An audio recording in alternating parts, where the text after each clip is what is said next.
Welcome back, everybody, to next episode. This episode, episode 8 of We Are TPM. We are great to be back with you, or happy to be back with you, should I say. This week, we're starting our fourth and final part of our series of how a great property manager saves you money, or how a great property manager pays for themselves, actually.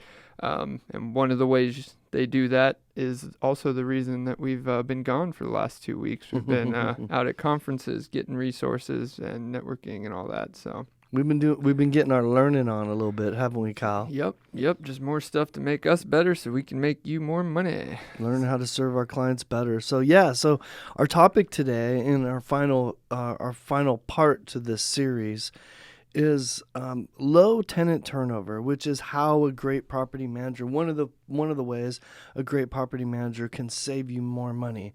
We all know that turnover happens for legitimate reasons, but if you can avoid it and lower that turnover, the vacancy, the amount of time that a property is vacant, and the cost that it takes to turn it over, get a new tenant, market for a new tenant, maybe do those repairs, is really what you're trying to avoid here, right? Yeah, turnover costs is what we call them. And that's because it's not just a turnover. There's always cost to a turnover. So the less turnovers you have, the less frequent turnovers you have, ideally the less turnover costs you have, the less costs overall you have, and more money you make.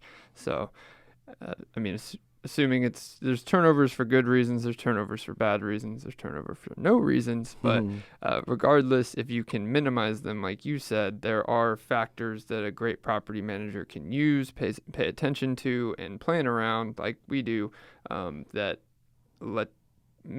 minimizes the amount of turnovers you incentivize is really a big part of that. So, Kyle, I've created a list of reasons that people leave a property with the goal in mind of you and I having a discussion and talking about each one of these. So you up for that, Kyle? Can we talk about each one of these? I want to get some out of the way, some obvious ones. There's some obvious ones that are reasons people leave that you and I can't do anything about, that are just a part of the normal life cycle of having a rental, right? So people leave from job relocation, divorce, maybe they're moving from military, right? There's downsizing, upsizing, right? Those are reasons that we can't affect while we're managing that home or that asset. So aside from those things, let's talk about some of the things that we can affect. Why tenants move? How about this? How about this one? We talked about this one in part 1 at length, and that is increasing rents beyond market rate. Yeah, and it ties into the pricing, which was the topic of that one. It's not increasing rents. Well, that is something that can push a tenant out. It's increasing them past market rate that makes a difference, because if everyone increases rents, markets go up. But if you keep it at market rate, below market rate, or whatever for a good tenant, whatever it may be, you're still not incentivizing them to go look elsewhere and show them that they can find the same unit at a little bit lower of a cost because you're above market rate. Right, because that's the first thing they're going to do. Once they get that letter from us, the first thing they're going to do is they're going to go on a real estate website to see that they can go down the street and get something for the same amount as their new rent or lower. And if it's lower because you are just raising rent for the sake of raising rent and not paying attention to the market rates, you could potentially lose that tenant and now have a turnover, which costs you money for no reason. And the reason a lot of people do it is the turnover costs that I previously called them, are not just describing homeowner turnover costs. Tenants have not that this is part of the landlord's bottom line, but they have their own cost consideration in turnovers. When you move out, there's definitely money there. There's putting up whatever you need at the new place, movers, furniture for a different unit, whatever it may be. There's always costs on both sides for a turnover. And a lot of people, or a lot of parts of the industry may think, you can exceed market rate a little bit because they still have that cost consideration. That doesn't mean, even if it works, that's not going to be their knowledge going into next year, maybe having 6-month preparation and being ready to not go through that again. They know what to expect the next time around. Yeah, but that's also assuming that that's that we're talking about is the only factor for their move, right? So we're about to talk about a whole bunch of other stuff, and if they're dealing with all this other stuff we're about to talk with also, right, that may play into a factor on whether this rent increase is something that drives or pushes that tenant out, right? So, and I think it's good to understand that market rates are a market rate, like what you could buy on the market. Well, current tenants sitting in a home that have occupied it for a year aren't always a market tenant. They're, you don't want them to be a market tenant. So maybe giving them increasing the market rate, of course, but at a conservative level because they're staying in the home already. Generally, once you relist it back out on the market, you can get that top market rate, which we got into in the last one. Yep. All right. So, and to your point, I mean, when we take over properties, that's when that falls. That really plays into taking over a property with a current tenant, right? That we have to kind of retrain them, so to speak, to our systems and the way we work. And sometimes that just doesn't work, right? Sometimes that doesn't mesh. And that scenario that you just described kind of plays into both we're not meshing personalities and we've got to get you're $400 below market rent, and we don't like to bring people up that much that quickly. Having that turnover gives us the ability to go ahead and market it at that more market rent. Yeah, that's not that's always what we're seeking, but one of those things is reality, right? We have a reality of what our client hired us for and what we're expected to do, and then you have the tenant who's getting a new manager's reality, which isn't always the most incentivizing. If something like a big change comes through later on, they didn't start with us and get to see the whole transparent process the whole way through, and that can affect things as well. Absolutely. So we're going to expand on that a little bit and as I go through this list, Kyle. But the next one I've got here on my list is maintenance issues that aren't being dealt with or not being dealt with properly. Now, we talked about this in our second part of this series. Is that right? And we talked a lot about this. And maintenance is probably, this might be the biggest one that drives people out, if from my experience. Yeah, I mean, if you have problems with your house that you're renting and they don't get fixed, and it's not your responsibility to fix them, and it can be a very frustrating process, especially in times where a property manager you may have isn't fixing something because maybe they don't have the responsibility to fix it. The landlord doesn't. It's not supposed to be fixed, but that communication aspect isn't handled. They don't communicate that properly. They don't give an understanding before and after of who's responsible for what. Well, even more importantly than other property managers, I mean, most properties aren't managed by a property manager. So most properties are managed by a homeowner, right, that doesn't know and understand the property code. Or at least they don't have the rental business sense from, the vast experience of years and doors that a property manager might have, right? So their experience is the 1 or 2 or 3 doors that they have, which, that's limited experience. And so they don't always make the greatest decisions, do they? I mean, sometimes they think they're making really good decisions, but it's not based on industry standards. It's not based on property code. It's not based on real good business sense.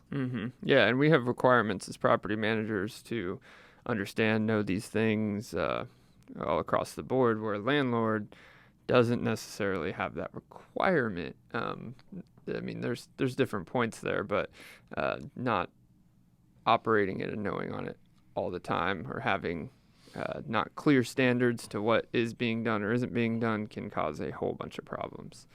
So yeah, and you tie these first two in together, you get a rental increase that's beyond market rent, and I've got a foundation issue that you haven't dealt with and haven't even sent anybody out at, and I've been telling you about it for 2 years.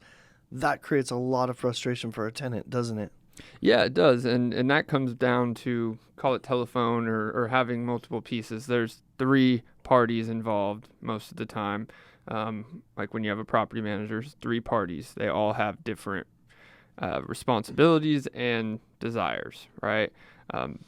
Doesn't necessarily apply to the property manager. We're operating based on the landlord's desires and all that, but the communication and story or whatever's going on at the home and with the tenant is something that landlord and desires aren't accustomed to where we are. So it's the middleman game, but it being as seamless as possible can have a big swing of the result of something as big of a change as increased rent, new manager, and maintenance issues that have been sitting around for 3 years, and now you have a property manager that's coming on, and you can throw them all that way. That can go good, that can go bad. So Yeah, no, absolutely. And you slid right into my next point, and that really is transparent and honest communication. So we find, Kyle, like we're very systematic about how we communicate with people, what we say to people, and how we really treat people, right? And through that process and the systems that we have in place and how we train our staff to be, everybody's on the same page. Everybody's talking the same language. Everybody's saying the same things. And because of that, our tenants know what to expect from us. Mm-hmm. And that's really the issue is when it's transparent, honest, and predictable, that's really makes that whole, that relationship that you just described, it makes it so much easier. Yeah, and sticking to it, knowing we're going to stick to it. Like it's only transparent, honest communication because it's predictable, right? Like if I get a call from a tenant that told me about a whole conversation he had with one of our staff members or with you, I don't need to ask them what the conversation was about. I know what your concern is. I know what they told you. It's not in the back of my mind. I wonder what they said. It's just not. I know what you said, because if you said anything different, yeah, we have a quick training point to go deal with, but they'll tell me if it was different, because most of them will have a very clear understanding pretty quick out the gate of how we operate, because we make it very clear, and that you're going to get the same answer no matter who you call. We're not playing it's common in these scenarios to get a telephone game going. If let's play one person against the other. Exactly. Yeah. Like, I'll call him, see if I buy it. Oh, he didn't buy it. Let me call him, blah, blah, blah. It's never worked with us because we're all giving you the same answer. And you usually it still gets tried, but it's quickly figured out. So it's because we're transparent with why we're doing stuff on top of what we're doing. And that's what a lot of people leave out, is telling somebody this is what's happening and dealing with it is part of the business. Telling them why I'm telling you it's happening and dealing with it is part of understanding. And understanding is huge in really any communication. So the next one, Kyle, we kind of already hit this too. So let's blow past this a little bit. But it's an inconsistent way of handling your business, meaning having those systems that we just talked about, those processes and those ways for people, those predictable ways for people to understand how they're going to be dealing with us as a tenant, right? Mm-hmm. So when they have that predictability, and I call it coaching our tenant, right?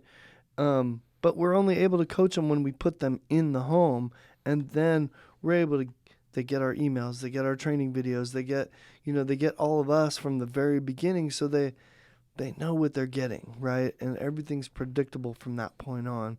And that's kind of what we were just talking about. Let's get into another good one here. And this is one that in 2021 is probably a bigger deal than it has been ever before, and that is having too few payment options. There are places out there, more specifically homeowners out there, that are still requiring you to bring them a cashier's check or a money order. Deposit into their bank, or... Goodness, it is 2021. Meet me at between 3 and 6 on the 1st, or you're late, or, that kind of stuff. People just are not, especially, think about it, renters typically are the younger, not always, but they're the younger segment of our population. And the younger segment of our population is used to having Venmo and Cash App, and they throw money back and forth between them and their friends all the time that way, right? So having different ways for people to pay so that they can do it automatically and not think about it, or so that they can go on an app and get it done, is what they're used to doing. They make their car payment that way. They make their loan payments that way. They make all their utility payments that way nowadays. I don't know. I can't think of any way we don't pay. And then the most important payment you make every month with the strictest timeline has Is the your rent hardest payment. method to pay Right, a lot right. of times. Yeah, it just doesn't seem much like it makes much sense. Sometimes seems intentional, but it is huge. I mean, it's one of the things we do to be a great property manager is not just to have payment options, but to have removing gray areas. Gray areas are areas of any industry, anything in the world that can be taken advantage of. I'm not saying it does, but the can gets removed. If you have every payment option in the world, we take e-check, we take credit card payment, we don't take cash in our office, but there's a solution where you can take it somewhere else and give them cash and it'll credit it. Like any method you could possibly think of is possible, right? So it's not going to be an excuse of, oh, I couldn't get a cashier's check and deliver it or whatever. We live in the world of automation. So if you're not included in the world of automation, is it really the person's So you're the one out of the norm, not the tenant. The old excuse, I mailed it on Thursday. Not only does it not work anymore because we have 21 other ways for you to pay, but we would probably at least internally laugh at you a little bit, right? I mean, who mails a check anymore, right? Well, yeah, it seems like one of those gray areas it's trying to intentionally use, right? But when you have e-checks or you have the world of ACH, it doesn't make any sense. I had a conversation once with a tenant where they said they mailed a check on Thursday or whatever a week ago, and telling me they have a picture of it to prove it, and I'm like, well, take that picture. There's numbers at the bottom on your portal. Put those numbers into the portal and click send. It'll be done right now, and I'll void that check when you get it. So, because that is a method of showing them right then and there with the problem that this is your solution no matter what. So, right. Especially when you don't have a cost to the added options. All right. So as we go through some of these other ones are going to be a little bit quicker, Kyle. And so I just want to remind everybody, we're talking about ways that we, meaning you and I, really can reduce tenant turnover for our clients, right? So when they bring a property to us and they say, John, Kyle, we want you to manage this property. Having all these processes that we're talking about in place allows our homeowner, gives them some peace of mind that their vacancy rate is going to be lower, and then they're not going to lose tenants for some of these dumb reasons we're talking about, right? Mm-hmm. Some of these reasons that just, they don't need to be there, but unfortunately people just don't know. Well, and some of these things aren't new, right? And there's so many new things happening constantly in our industry and the world, and tech that gets added and wanting to try new things. Well, getting a baseline in what's already existed for a long time, I think, is a very important starting point, at least. Right, so. right. But what's the next one? The next one is exorbitant late fees, Kyle. So we all have late fees, right? That's a natural part of our process. If you're late, there's got to be some kind of, repercussion for that so that you're not late again, right? Mm-hmm. That's really the purpose of a late fee, is to get you to pay on time. Most of our homeowners have mortgages. Not all of them, but most of them do. And when they do, their mortgage is due on the first of the month, isn't it? Mm-hmm. And they pay a late fee, probably 10th to the 15th of the month. They pay a late fee. If it takes us till the 10th or something to get payment from a tenant, and they're counting on that payment to... Hopefully they're not counting on that payment, but if they are, they're probably going to be late in turn, right?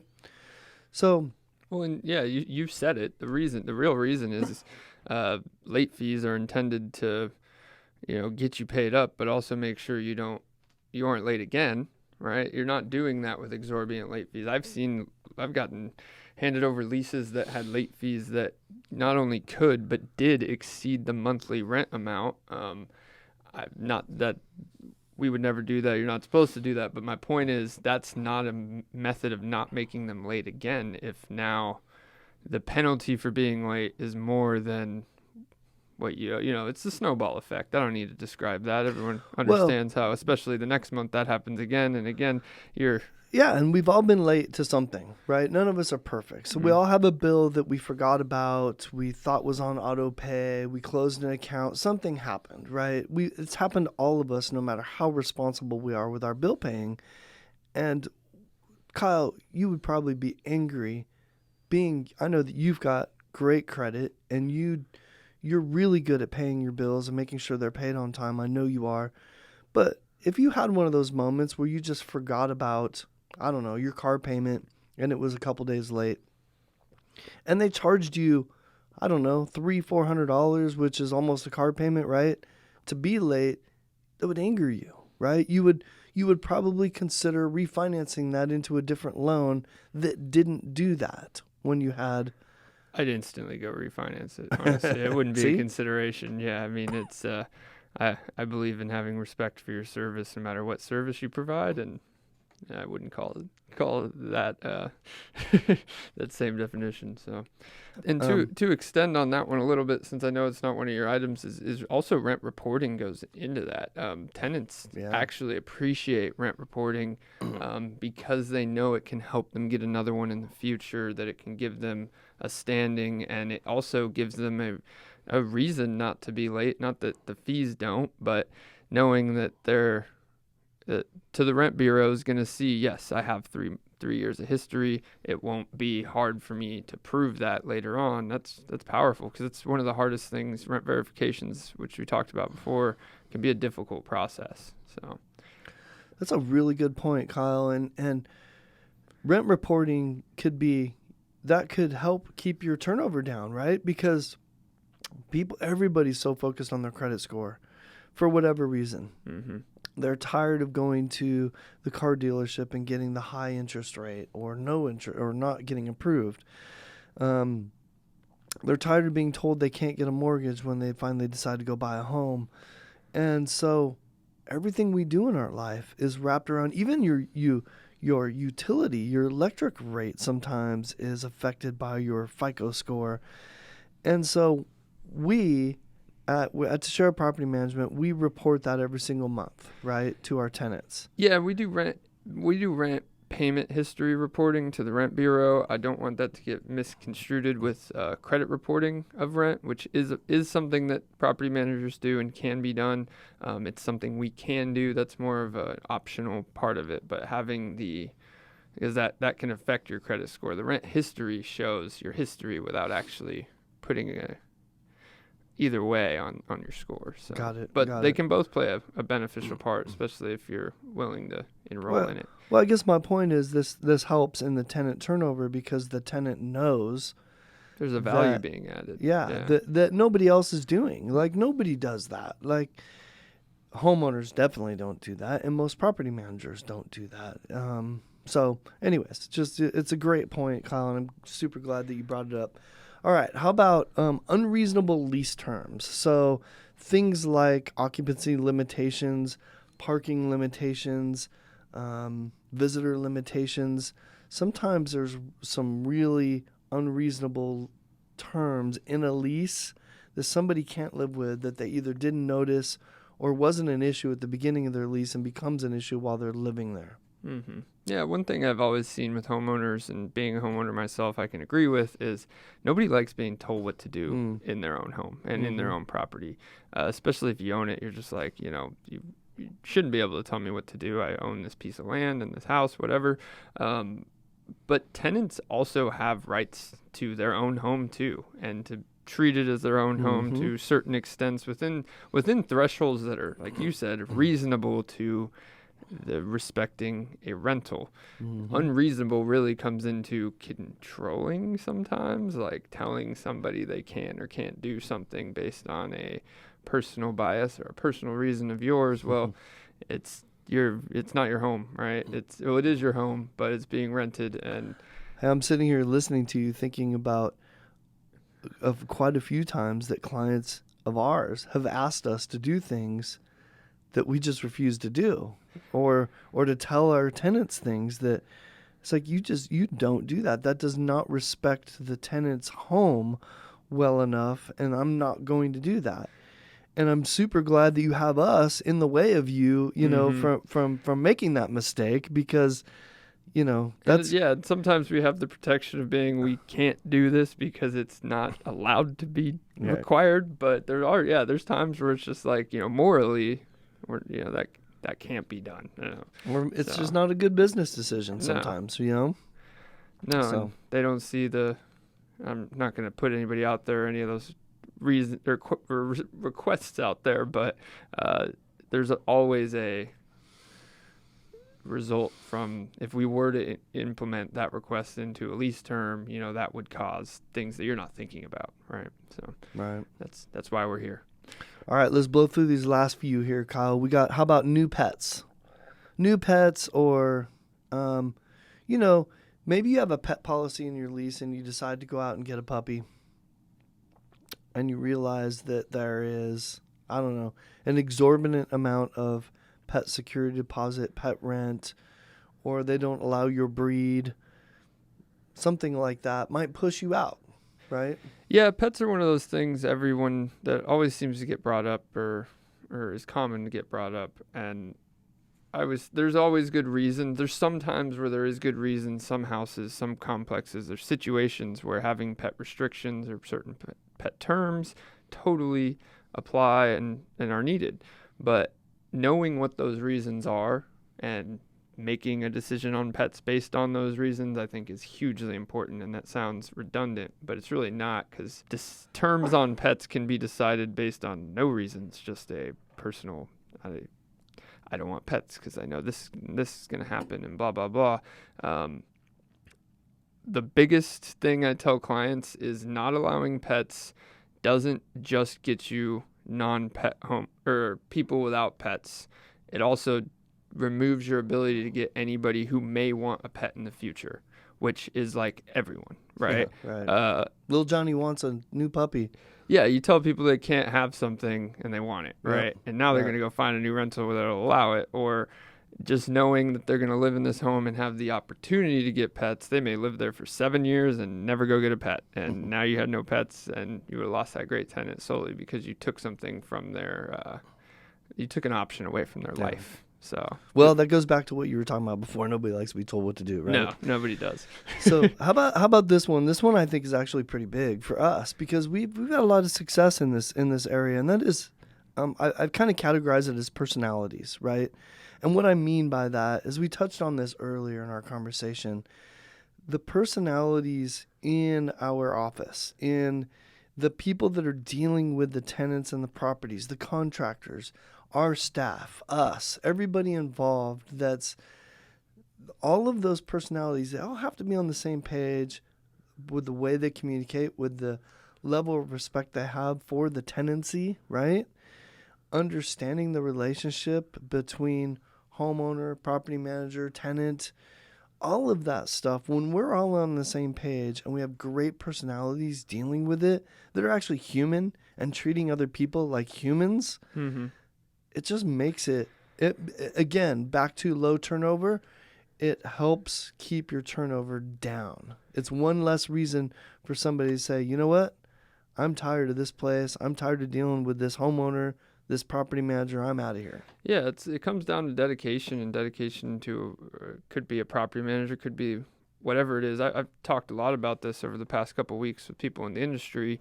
Is it doesn't matter how big or small you are, you can have a personalized setup, right? We're all about structure and processes, and them, those things being scalable, but they can scale with not being tossed around phone lines to a different person every time you call in and all that stuff. You can dedicate people to certain portfolios, certain pieces, so that at least those tenants know that that there is somebody who can help them solve their problem, that is not just going to solve that problem, but can have some either access to or already have knowledge of your previous issues, of your experience at the home, because experience matters. So when you're just talking to someone new every time, they have no idea what your experience is. And if it's intentionally like that, then they probably don't have access to any of your previous problems either. So right. that can be too big big different sides of the coin in this industry because I've seen it done both ways, intentionally done both ways. I think we do a really good job with this, especially when we take over properties. You know, the biggest obstacle we have in taking over properties is just this right here. It's people are used to something and they don't like change. No. And somebody else buys a property or takes over management of a property, and now all of a sudden I'm dealing with Kyle and John and Shanna and Nick and Juan or whoever else is involved. And it causes some stress, some natural stress, and there's a little bit of pushback until they get to know us and until they get to talking to us a little bit and realize, okay, maybe this isn't going to be so bad. You know, we're reasonable. But anyways, I think... we try to make each one of us handle certain and make it known that this is who handles this piece. This is this person's role. Yeah, and that so that person's you, role, right? not only you know who to call, but you can have confidence in that's how stuff is being dealt with. At least it's not a new thing every time or whatever it may be. So I got one final one, Kyle, and then we could wrap this discussion up. But my final one that helps with tenant turnover is I call it ancillary services, right? Or add-on services that we offer or can offer to our tenant to make their tenancy easier. And a lot of people don't do this, believe it or not, and they don't even think about it. So most of our tenants are responsible for lawn maintenance. There's some cases where they're not, but yard maintenance is a tenant responsibility.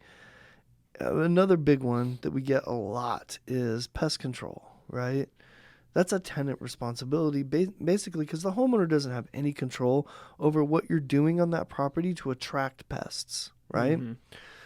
Those are our two biggest ones. There's some other ones, filter maintenance and so forth, but all of these things are things that we can offer to our tenants. We got some great contractors that do this, right? So we can go to our tenants and say, hey, for $25 a month, we can have this company come out, mow your lawn for you so you don't have to worry about it, and we'll add it to your account.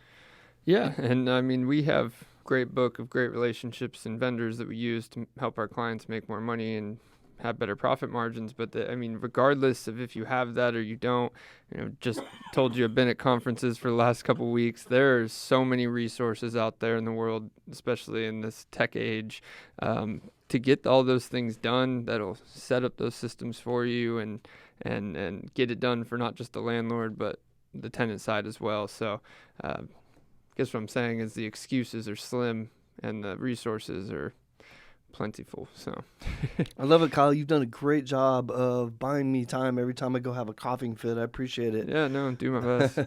We're here for information, right? Let's wrap this up, Kyle. This has been a great conversation, and I hope it gets people to realize that there are so many things involved in property management throughout this whole series, right?